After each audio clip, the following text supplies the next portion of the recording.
आपको कोई government job पर लगाने का आश्वासन देता है, उसके बदले में एक स्पेसिफिक अमाउंट की डिमांड आपसे की जाती है और वह अमाउंट आप पे करते हैं।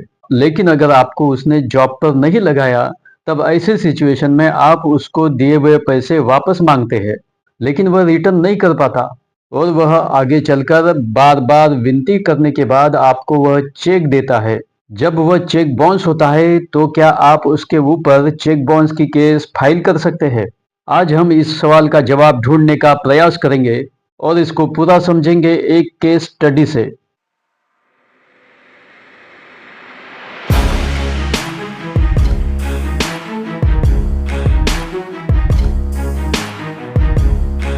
नमस्कार, मैं एडवोकेट सुंट के लीगल पर्सपेक्टिव्स में आप सभी का स्वागत है। तो इस केस के अंदर कंप्लेनेंट एंड अक्यूज दोनों एक दूसरे के दोस्त है।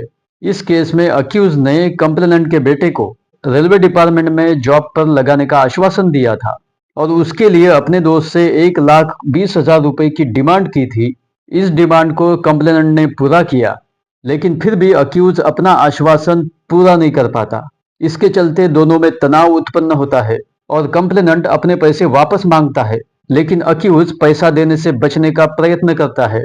बहुत ज्यादा विनती करने के बाद अक्यूज ने 18,000 के 5 चेक कंप्लेनेंट को दिए। उसके बाद कंप्लेनेंट जाता है और अपने बैंक के अकाउंट को वह चेक लगाता है, लेकिन अक्यूज के बैंक में पैसे न होने के कारण वह पांचों चेक बाउंस हो जाते हैं। उसके बाद कंप्लेनेंट वकील के थ्रू एक लीगल नोटिस इशू करता है, लेकिन अक्यूज की ओर से कोई भी रिप्लाई नहीं आता और इसी वजह से मजबूरन कंप्लेनेंट अक्यूज के खिलाफ में कंप्लेंट केस कोर्ट में फाइल कर देता है। मैजिस्ट्रेट के सामने यह केस चलता है और इस केस के अंदर आरोपी भी अपीयर होता है और अपना डिफेंस रखता है और आखिर में इस केस के अंदर चंद्रपुर के मैजिस्ट्रेट ने आरोपी को दोषी डिक्लेयर किया और 6 महीने की सिंपल इम्प्रिजनमेंट 1,35,000 रुपए जुर्माना आरोपी के लिए तय किया जाता है। उसके बाद आरोपी अपील फाइल करता है सेशंस कोर्ट में, लेकिन वहां पर उसकी अपील डिसमिस हो जाती है और उसके बाद आरोपी बॉम्बे हाई कोर्ट के नागपुर बेंच के सामने रिवीजन फाइल कर देता है और वहां पर आरोपी के वकील कहते हैं कि section 138 of negotiable instrument act के तहत यह कंप्लेंट मेंटेनेबल नहीं थी। दोनों में जो कॉन्ट्रैक्ट हुआ है वह वाइड कॉन्ट्रैक्ट है, क्योंकि फिरियादी के कहे अनुसार उसने वह पैसे आरोपी को रेलवे डिपार्टमेंट में जॉब के लिए अपने बेटे को लगाने के संबंध में दिए थे और इस तरह का एग्रीमेंट लीगली इन्फोर्सेबल नहीं होता और जो एग्रीमेंट लीगली इन्फोर्सेबल नहीं रहता है वह वाइड एग्रीमेंट है। इस एग्रीमेंट का ऑब्जेक्ट ही इलीगल है और आरोपी के वकील यहाँ पर सेक्शन 23 कॉन्ट्रैक्ट एक्ट का रेफरेंस देते हैं। आगे आरोपी के वकील कहते हैं कि ये एग्रीमेंट इलीगल है। ये मालूम रहने के बावजूद दोनों पार्टियों ने ये एग्रीमेंट किया, इसलिए आरोपी को निर्दोष मुक्त करने की प्रेयर आरोपी के वकील ने कोर्ट के सामने की और इसके बाद फिरियादी के वकील ने कहा कि ये एग्रीमेंट इलीगल है। ये बात शुरू से फिरियादी को पता नहीं थी। आरोपी ने फिरियादी को पैसे मांगे। उस वक्त आरोपी ने फिरियादी के बेटे को जॉब पर लगाने का आश्वासन दिया था, एश्योरेंस दिया था और इसी वजह से आरोपी ने फिरियादी को पैसे दिए थे।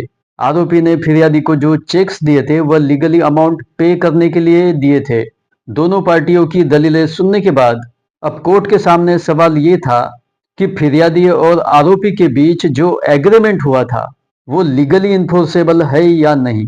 कॉन्ट्रैक्ट एक्ट के सेक्शन 2H के अनुसार जो एग्रीमेंट लीगली इन्फोर्सेबल है वो कॉन्ट्रैक्ट है और सेक्शन 2G के अनुसार जो एग्रीमेंट लीगली इन्फोर्सेबल नहीं है वह वाइड एग्रीमेंट है। इसी कॉन्ट्रैक्ट एक्ट के सेक्शन 10 के अनुसार जिस एग्रीमेंट का ऑब्जेक्ट लीगल है वही कॉन्ट्रैक्ट होता है। इसके अलावा कॉन्ट्रैक्ट एक्ट के सेक्शन 23 इलस्ट्रेशन यप के अनुसार इसमें यहाँ पर क्लियर किया गया है कि पब्लिक सर्विस में रोजगार के लिए पैसे देने का एग्रीमेंट ये वाइड एग्रीमेंट है, क्योंकि इसका कंसिडरेशन अनलॉफुल है। इसी कारणवश जिसके लिए फिरियादी ने पेमेंट किया था वह लीगली नहीं है, इसलिए वो कॉन्ट्रैक्ट लीगली इन्फोर्सेबल नहीं था। फिरियादी ने खुद के बेटे के लिए रेलवे डिपार्टमेंट में जॉब सिक्योर करने के उद्देश्य से पैसे दिए थे, इसलिए ये व्यवहार, ये एग्रीमेंट पब्लिक पॉलिसी के खिलाफ में है और कायदे से निषिद्ध है। इसी कारणवश ये एग्रीमेंट वाइड एग्रीमेंट है। निगोशिएबल इंस्ट्रूमेंट एक्ट के सेक्शन 138 के लिए कोई भी डेप्ट या अदर रिस्पॉन्सिबिलिटी लीगल होनी चाहिए। कोई भी डेप्ट या अदर रिस्पॉन्सिबिलिटी लीगल होनी चाहिए, तभी उसको इस कायदे का प्रोटेक्शन मिल सकता है और वह रकम कायदे से कोर्ट के थ्रू वसूल की जा सकती है। रेलवे डिपार्टमेंट में खुद के बेटे को लगाने के लिए फिरियादी ने आरोपी को 1,20,000 रुपए दिए थे, लेकिन आरोपी जॉब प्रोवाइड नहीं कर पाया। परिणाम स्वरूप फिरियादी अपने पैसे आरोपी से वापस मांगने के लिए बार बार आरोपी के यहाँ पर जाता रहा, पैसे की डिमांड करता। आखिर में आरोपी ने 18,000 के 5 चेक्स फिरियादी को दिए थे। इस केस के उपरोक्त सभी फैक्ट्स कॉन्ट्रैक्ट एक्ट के सेक्शन 23 में बैठते हैं। इस सेक्शन में जो इलस्ट्रेशन एफ है उसमें यह क्लियर किया गया है, इस एग्रीमेंट का ऑब्जेक्ट इलीगल है, पब्लिक पॉलिसी के खिलाफ है, कायदे से निषिद्ध है। जिस एग्रीमेंट का ऑब्जेक्ट ही इलीगल है उसको कायदे का प्रोटेक्शन नहीं मिल सकता। इसलिए हाई कोर्ट ने ट्रायल कोर्ट द्वारा सुनाई गई पनिशमेंट को क्वैश किया, सेट असाइड किया और आरोपी की रिवीजन एप्लीकेशन अलाउ की। इस तरह से आरोपी को निर्दोष मुक्त किया गया।